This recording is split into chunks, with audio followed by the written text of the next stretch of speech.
Today we're going to show you how to put the new integrity hinge that Marvin makes now. We're replacing this old hinge and replacing it with this new one. There's some modifications that need to be done to the door. This is the third type of hinge. So if you have a hinge that looks a little different from this, it'll still work. And as you can see, the hole patterns are a little different, and we'll show you how to do all that. We're going to start by removing all the screws.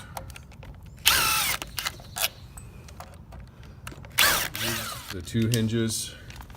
This is the old one. This is the new one.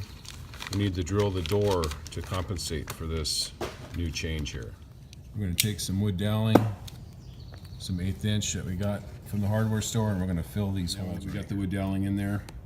We're going to go ahead, and Marvin provides a template that we can use. A template, go ahead. We'll set that in there.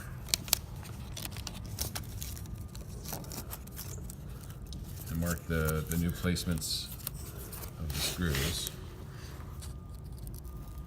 Okay,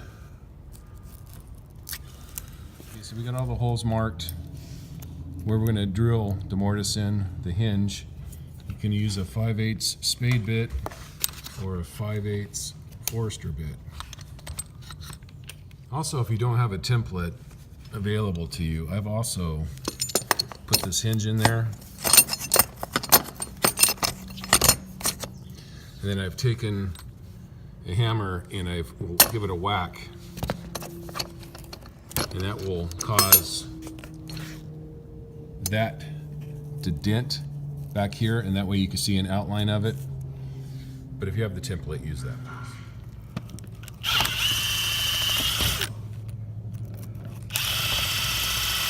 So we're now drilling for all the hinges, hinge screws. Okay, now we're drilling. Now we're drilling for the... Go about as deep as the thickness of the Forstner bit, and that seems to be the perfect depth. Now that we've created a pocket, we're going to use a chisel to clean out the whole pocket.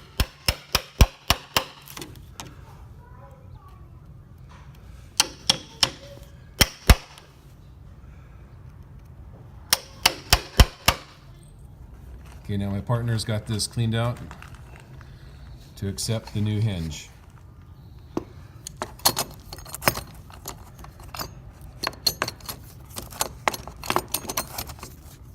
Perfect. And that way we'll go ahead and screw that in. I also got these gaskets that Marvin provides that go on this flap here. So it makes a good contact here. Since this is an outswing door, we need these gaskets so water doesn't go and then penetrate around the screws here.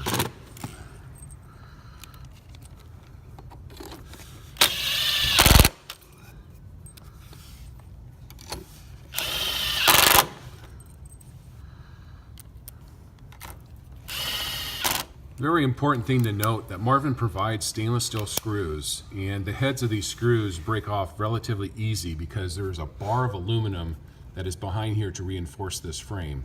If you just drive this long screw through here without pre-drilling it first, you'll snap the heads of the screw off and causes this piece of aluminum to, on the inside of the door, to pull this way, which gives you less room for adjustment on your hinge.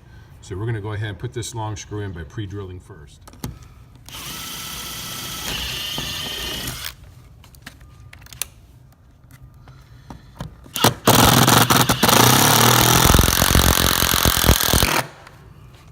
There you have it.